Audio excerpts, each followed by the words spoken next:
Hello दोस्तों, last video में हमने linear differential equation having constant coefficients को सॉल्व करना सीख लिया था पूरा। ठीक है, उसका जनरल सोल्यूशन हमने लिखा था complementary function plus particular integral, और पर्टिकुलर इंटीग्रल निकालने के भी हमने सारे मेथड्स पढ़ लिए थे, तो वो हो जाएगा। आज की वीडियो में हम पढ़ेंगे होमोजीनियस लीनियर इक्वेशन। ठीक है, तो होमोजीनियस लीनियर इक्वेशंस एक्चुअली कौन सी होती है, उनकी क्या फॉर्म होती है, पहले ये देखो।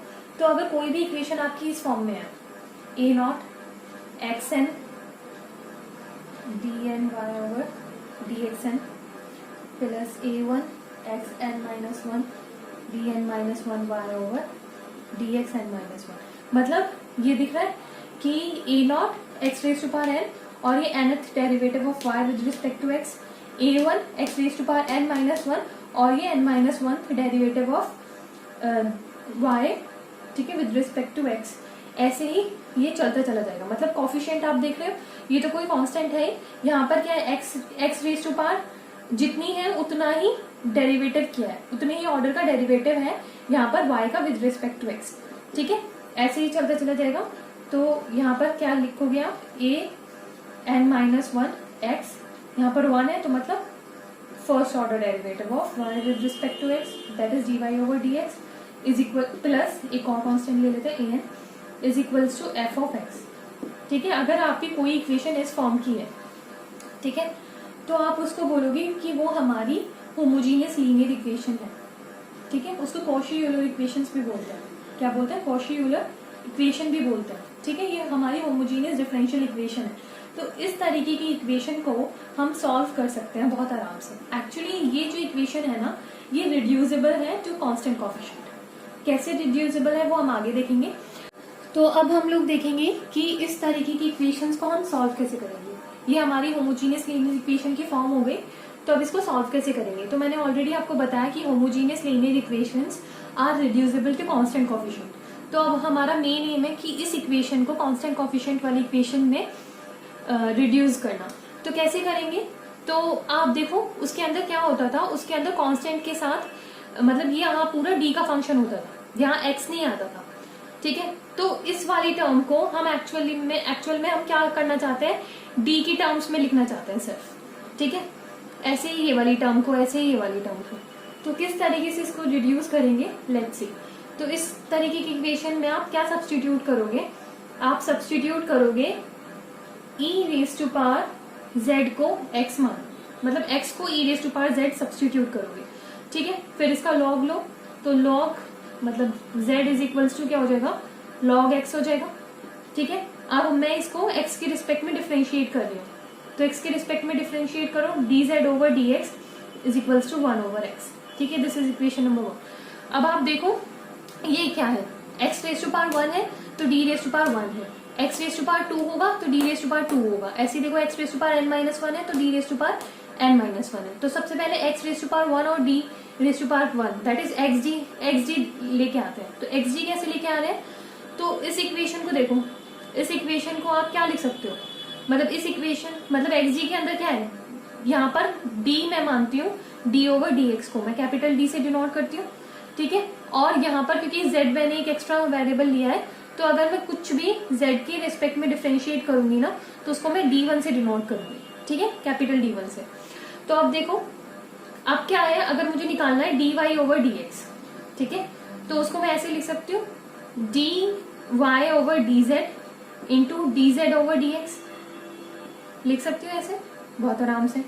ठीक है, अब dy ओवर dz तो ऐसे ही रखो, और dz ओवर dx का इक्वेशन 1 से वैल्यू रख दोगे, क्या है 1 ओवर x। ठीक है, x की साइड मल्टीप्लाई करोगे तो x into d y over d x is equals to d y over d z. ठीक है, अब टर्मिनोलॉजी मैंने बताई दी है, तो आप इसको x यहाँ पर आप कैपिटल D y, ठीक है, इज इक्वल्स टू यहाँ पर आप d1 y लिख सकते हो, और आप इसको ऐसे भी लिख सकते हो x capital D is equals to d1 लिख सकते हो। सो इसको आप इक्वेशन नंबर 2 मान लो। ठीक है, अब इक्वेशन नंबर 2 क्या हो गई, x capital D is equals to d1। तो xg को तो हमने d1 की फॉर्म में लिख दिया। अब सेकंड क्या है, दूसरा होगा x square d square. Again आप उसको इसी फॉर्म में d1 की फॉर्म में लिखोगे, फिर एक्स क्यूब डी क्यूब उसको भी ऐसे ही आप d1 की फॉर्म में लिखोगे। ठीक है, ऐसे ही यहाँ पर पूरा क्या है लास्ट वाला देखो x raise to power n d raise to power n उसको भी आप d1 की फॉर्म में लिखोगे। फिर ऑलरेडी आपको दिख रहा है कि इक्वेशन किसमें रिड्यूस हो गई, कांस्टेंट कोफिशिएंट्स वाले उसमें रिड्यूस हो गई है। तो उसको आपको सॉल्व करना आता है। उसमें आप लोग क्या करते थे, कॉम्प्लीमेंट्री फंक्शन निकालते थे प्लस पर्टिकुलर इंटीग्रल। ठीक है, और सोल्यूशन जनरल सोल्यूशन हमें मिल जाता था। ठीक है, तो इन सबको आई होप आप निकाल लोगे एक्स स्क्वायर डी स्क्वायर को। देखो क्या होगा एक्चुअल में, अब मैं एक्स स्क्वायर डी स्क्वायर लूंगी तो उसके लिए मुझे क्या लेना पड़ेगा, जैसे पहले में मैंने first order derivative of y with respect to x लिया था, अब मैं second order derivative of y with respect to x लूंगी, that is d square y over d x square. ठीक है, तो that is nothing d over d x, मतलब किसका, d y over d x का दोबारा सेकेंड डिफ्रेंसिएशन। ठीक है, is d square y over d x square. ठीक है, सो डी ओवर डी एक्स, अब d y over d x की वैल्यू क्या थी, d y over d x की वैल्यू क्या थी, पहली वाली इक्वेशन से लिखना, जब हमने लिखी थी x d y over d x, क्या लिखी थी मैंने, d y over d z लिखी थी। तो d y over d x की वैल्यू क्या आ गई, 1 over x d y over d z. तो यहाँ पर हम वो सब्सटीट्यूट करेंगे 1 over x d y over d z. ठीक है, अब मैं इसको डिफ्रेंशिएट करूंगी तो इसमें मैं प्रोडक्ट रूल लगाऊंगी। ठीक है, तो इसमें पहले d y over d z को मैं एज इट इज लिख लेती हूँ। ठीक है, अब 1 ओवर एक्स का with respect to x differentiation करोगे तो क्या आएगा, -1 over x square plus 1 over x as it is, d y over d z का आप एक्स के रिस्पेक्ट में डिफ्रेंसिएशन करोगे तो आप उसको ऐसे ही लिखोगे क्योंकि ये दूसरा वेरिएबल है, d y over d x. ठीक है, इसको मैं डिफ्रेंशिएट कर रही हूँ विद रिस्पेक्ट टू एक्स। ठीक है, क्लियर है यहाँ तक। अब मैं क्या करूंगी, इसको एज इट इज लिखो -1 by x square d y over d z. ठीक है, प्लस 1 बाई एक्स, इसको डी ओवर डी जेड और d y over d z into d z over d x लिख सकती हूँ, आराम से लिख सकती हूँ। क्यों लिखा है मैंने ऐसा, क्योंकि देखो ये y के मतलब ये एक फंक्शन है। ठीक है, यहाँ पर ये y का डिफरेंशिएशन है विद रिस्पेक्ट टू z, तो मैंने इसमें ना चेन रूल लगाया है। ठीक है, मुझे x के रिस्पेक्ट में डिफरेंशिएट करना है तो मैंने पहले z के रिस्पेक्ट में किया है, d ओवर डी जेड इस फंक्शन को z के रिस्पेक्ट में किया है, फिर z को x के रिस्पेक्ट में किया है। ठीक है, चेन रूल लगाया इसलिए मैंने ये लिख सकती हूँ। अब इसके बाद मैं क्या लिखूंगी, -1 ओवर एक्स स्क्वायर, ठीक है, d y over d z plus 1 over x. ठीक है, इसको z के रिस्पेक्ट में डिफरेंशिएट करोगे तो क्या आ जाएगा, d square y over d z square, और d z over d x की यहाँ से वैल्यू रख लो, d z over d x की क्या आ जाएगी, 1 ओवर एक्स। ठीक है, तो 1 ओवर एक्स मतलब 1 ओवर एक्स स्क्वायर इधर ले लेती हूँ। ठीक है, तो अब एक्स स्क्वायर की इधर में मल्टीप्लाई कर देती हूँ, देखो क्या हो जाएगा, मेरी इक्वेशन आई ये, यहाँ लिख रही हूँ मैं ये वाली वैल्यू कि d square y over d x square की वैल्यू आई है -1 over x square d y over d z. ठीक है, plus 1 over x square d square y over d z square. ठीक है, तो आप इस एक्स स्क्वायर की इधर की तरफ मल्टीप्लाई करोगे तो एक्स स्क्वायर, इसको आप कैपिटल डी स्क्वायर लिख सकते हो, d square y is equals to, यहाँ पर क्या लिख सकते हो, -d1 प्लस यहाँ पर क्या लिख सकते हो आप, d1 का स्क्वायर। ठीक है, या फिर d1 स्क्वायर माइनस d1। ठीक है, तो इसको आप क्या लिख सकते हो, d1 स्क्वायर माइनस d1। इसमें d1 आप क्या ले लोगे, कॉमन ले लोगे, d1 कॉमन ले लोगे तो क्या बचेगा, d1 माइनस 1 बचेगा। ठीक है, ये इधर से y तो था ही।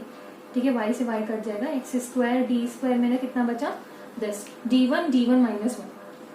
ठीक है, ऐसे ही अगर आप एक्स क्यूब डी क्यूब निकालोगे तो वो आ जाएगा मेरा d1 माइनस 1 और d1 minus 2।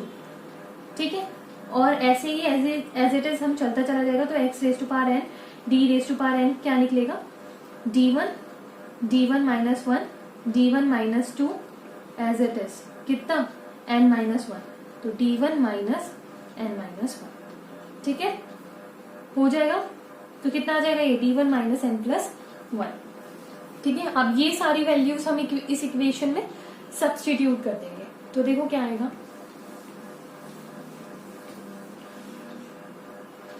a naught x raise to power n, d n को आप क्या लिख सकते हो, that is d1 minus 1, d1 minus 2 as it is चलते चला जाएगा, d1 माइनस n प्लस 1, ठीक है, प्लस फिर a1 एज इट इज आप क्या लिख सकते हो, d1 माइनस 1, d1 माइनस 2 और ऐसे ऐसे करके क्या d1 माइनस क्या करोगे n माइनस 2, ठीक है, ऐसे चलते चलता लास्ट टर्म क्या आ जाएगा a n माइनस 1, ये xg को क्या लिख सकते हो, xg को क्या लिख सकते हो, सिंपली d1, ठीक है, और प्लस a n, ये पूरा y is equals to capital X। अब देखो ये इक्वेशन हो गई या नहीं, ये कांस्टेंट कोफिशिएंट वाली इक्वेशन बन चुकी है ना, ठीक है, ये मेरा d का फंक्शन है सर, और यहाँ पर उसका जो कोफिशिएंट है वो एक कांस्टेंट है, ये भी मेरा एक d का फंक्शन है, इसका कोफिशिएंट कांस्टेंट है, तो यहाँ पर जो d है, ये जो कैपिटल D1 है वो d ओवर dz है, ठीक है। अब आप इस इक्वेशन को जैसे हम कांस्टेंट कोफिशिएंट वाली इक्वेशन को सॉल्व करते थे, ऐसे ही आप इस इक्वेशन को सॉल्व कर लेंगे और उसके बाद फिर से वैल्यू सब्सटीट्यूट कर दोगे, किसकी, x की, x को हमने क्या माना था, e raise to power z माना था, तो लास्ट में उसकी वैल्यू को सब्सटीट्यूट कर दोगे। अब हम एक एग्जाम्पल से समझते हैं कैसे करना। ये एग्जाम्पल मैंने लिया है, x square d square minus 3xg minus 5y is equals to x square sine of log x. तो अब देखो ये इक्वेशन मेरी होमोजीनियस लीनियर इक्वेशन है, देखो x square d square x raise to power 1 d1, ठीक है, होमोजीनियस है, तो इसके अंदर मुझे क्या सब्सटीट्यूट करना है, x को यहाँ आप लिखोगे put x is equals to e raise to power z, ठीक है, तो z मेरा कितना आ गया, log x आ गया, ठीक है। अब इस इक्वेशन को उसके अंदर कांस्टेंट कोफिशिएंट की इक्वेशन के अंदर रिड्यूस कर देंगे, ठीक है, और d1 क्या मान रही हूं मैं, d ओवर dz, और d क्या है मेरा, d ओवर dx, ठीक है। तो अब इसको कैसे आप रिड्यूस करोगे, देखो, तो एक्स स्क्वायर डी स्क्वायर की जगह आप क्या लिखोगे,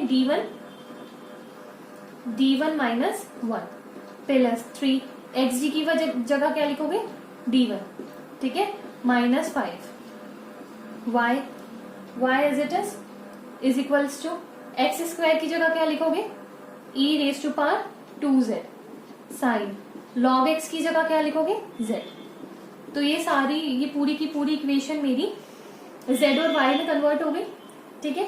अब ये इक्वेशन मेरी कांस्टेंट कोफिशिएंट वाली इक्वेशन है कि नहीं है, तो उसको सॉल्व करने के लिए हम लोग क्या करते थे, कॉम्प्लीमेंट्री फंक्शन निकालते थे और पर्टिकुलर इंटीग्रल निकालते थे, ठीक है। तो इसका कॉम्प्लीमेंट्री फंक्शन निकालने के लिए ये ऑक्सिलरी इक्वेशन को मेरे को सॉल्व करना है, तो इसकी ऑक्सिलरी इक्वेशन क्या आ जाएगी, lambda square minus lambda plus 3 lambda minus 5 is equals to 0, that is lambda square plus 2 lambda minus 5 is equals to 0। इसको सॉल्व करो, क्या आएगा इसकी,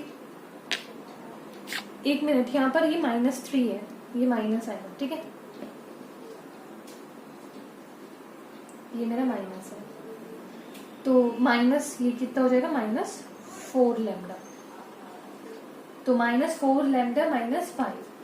अब इसको सॉल्व करो, क्या आएगा आपका, इसके फैक्टर्स आएंगे लैम्डा -5, इसके फैक्टर्स आएंगे लैम्डा -5 और lambda plus 1 is equals to 0। Factors देख लो उसके, -4 लैम्डा आएंगे -5, ठीक है। तो मेरी लैम्डा की वैल्यू क्या आ जाएगी, lambda is equals to 5 and lambda is equals to -1, तो CF क्या आ जाएगा, CF आ जाएगा, क्या आ जाएगा CF, C1 e raise to power -1 into x मतलब -x plus C2 e raise to power 5x, ठीक है। ये मेरा क्या आ गया, सॉरी यहाँ पर x नहीं रखोगे, आप ये z रखोगे क्योंकि ये मेरा z में चल रहा है, ये मेरा क्या आ गया, CF आ गया। अब मैं PI निकालूंगी, तो CF को याद रखना, अब मैं PI निकालूंगी, तो PI क्या आएगा, PI होता है e raise to power 2z into sine z over this, ये फंक्शन मेरा आया था d1 माइनस 5 ओवर मतलब इंटू d1 प्लस 1, ठीक है। अब ये लास्ट वाली फॉर्म पढ़ी थी हमने, ठीक है, लास्ट वाली form e raise to power something into v, where v is a function of x, तो उसके लिए क्या करते थे, इस e को हम बाहर लेके चले जाते थे। ठीक है, तो e raise to power ax है, a क्या है 2, मतलब 2z है यहाँ पे z में, तो 2z, इसको e raise to power 2z को इधर की तरफ लेफ्ट साइड में बाहर लेके चले जाओगे 2z। ठीक है, और 2 d की जगह क्या लिखोगे d प्लस 2, ये एफ डी के फंक्शन को किससे रिप्लेस कर दोगे d प्लस 2, तो 1 ओवर यहाँ पर आप d1 plus 2 minus 5 that is minus 3, और यहाँ पर आ जाएगा d1 प्लस 3। ठीक है, और ये ऊपर है ही हमारा साइन z। क्लियर। अब ट्रिग्नोमेट्रिक फंक्शन में क्या करते थे, d1 स्क्वायर को माइनस e स्क्वायर से आप रिप्लेस कर दोगे, तो आप इसको क्या लिख सकते हो, e raise to power 2z sine z over d1 square minus 9, a minus b a plus b a square minus b square. ठीक है, तो आप d1 स्क्वायर को किससे, माइनस a से, और a क्या है 1, तो minus a square that is minus 1, तो ये नीचे कितना आ जाएगा माइनस 10। ठीक है, तो मेरा CF कितना आ गया, CF आ गया e minus 1 over 10 e raise to power 2z। ठीक है, और इनटू साइन z। क्लियर है। अब मैं इसमें क्या करूंगी, मेरा CF भी आ गया और अब मेरा PI भी आया है, तो y क्या होता है मेरा, y मेरा होता है CF प्लस PI, तो CF क्या था मेरा C1 e raise to power minus z plus C2 e raise to power 5z। ठीक है, और PI कितना आया था मेरा, PI आया है मेरा minus 1 over 10 e raise to power 2z और साइन z। अब मैंने क्या करा था, e raise to power z को x माना था, तो अब मैं वापस से वैल्यू रखूंगी, तो e raise to power z को क्या रखूंगी मैं, x मानूंगी, तो ये क्या हो जाएगा C1 x raise to power minus 1 plus C2 x raise to power 5 minus 1 over 10, ये क्या हो जाएगा x स्क्वायर। ठीक है, और साइन z की जगह क्या लिखूंगी log x। ठीक है, so this is the answer. समझ आया, बहुत आसान है इसको सॉल्व करना। सबसे पहले आपको इक्वेशन को कांस्टेंट कोएफिशिएंट वाली इक्वेशन में रिड्यूस करना है, और उसके बाद बहुत आराम से, जैसे हम लोग पहले क्वेश्चन सॉल्व करते थे CF और PI निकालते थे, और उसका general solution CF plus PI हो जाता था। ठीक है, और फिर लास्ट में z की वैल्यू को दोबारा से सब्सटीट्यूट कर दोगे क्या, log x। ठीक है, हो जाएगा। ठीक है, तो नेक्स्ट वीडियो में हम लोग देखेंगे equations reducible to homogeneous linear equation. Okay, bye.